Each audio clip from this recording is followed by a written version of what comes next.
ବର୍ତ୍ତମାନ ଅକ୍ତିଆର ନଦୀର ଶଯ୍ୟା ମାର୍କେଟ କମ୍ପ୍ଲେକ୍ସ ହେଉଛି ଏବଂ ତା ସହିତ ଏଠି ଟୁରିଜିମ୍ ଡିପାର୍ଟମେଣ୍ଟ ଯେଉଁଭଳି ଭାବରେ ଏ ଶଯ୍ୟାକୁ ନିର୍ମିତ ତାହା ଅତ୍ୟନ୍ତ ଦୁଃଖଦାୟକ। ଏଇପଟ ଦେଇକି ଏ ନଦୀ ପ୍ରବାହିତ ହେଉଥିଲା ବହୁ ବର୍ଷ ପୂର୍ବେ।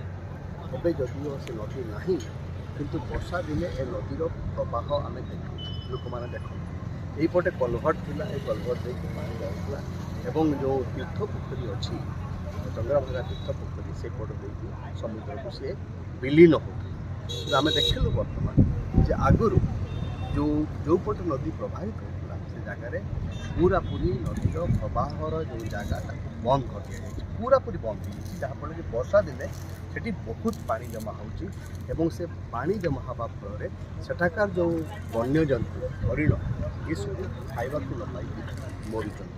ଏବଂ ଅନ୍ୟ ଗୋଟେ ପଟରେ ଏଠି ଯେଉଁ ଦୋକାନୀ ଭାଇମାନେ ଅଛନ୍ତି ଏମାନଙ୍କର ମଧ୍ୟ ଆଜି ମାଡ଼ ପଡ଼ିଛି, ତାଙ୍କର ଜୀବିକା ଉପରେ ମାଡ଼ ପଡ଼ିଛି। କାହିଁକି ନା ଏଠି ଟୁରିଜିମ୍ ଡିପାର୍ଟମେଣ୍ଟ এই ନଦୀ ଶଯ୍ୟା ଉପରେ ଏଠି ଆରମ୍ଭ କରୁଛି ଗୋଟେ ମାର୍କେଟ କମ୍ପ୍ଲେକ୍ସ ଭଳିଆ, ଯେଉଁଠିକି ତୀର୍ଥ ମେଳା ହୁଏ, ମାଘ ମେଳା ଏଇଠି ହୁଏ ଏବଂ ଲୋକମାନେ ଲକ୍ଷ ଲକ୍ଷ ସଂଖ୍ୟାରେ ଆସନ୍ତି ଏବଂ ଏଇଠି ସେମାନେ ଡାଲମା ଶୁଖୁଆ ଡାଲମା ଏଇଠି କରିକି ସେମାନେ ତାଙ୍କର ଯେଉଁ ପୁଣ୍ୟ କାମ କରନ୍ତି ଏବଂ ଲକ୍ଷ ଲକ୍ଷ ଲୋକ ଆସନ୍ତି।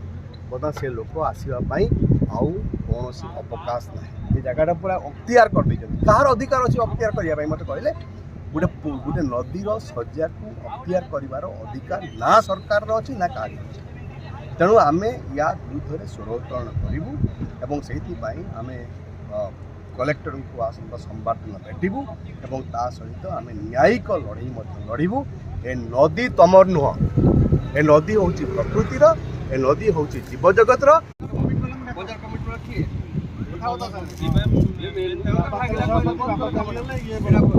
এই জায়গাটা তোমার নয়, এই জায়গাটা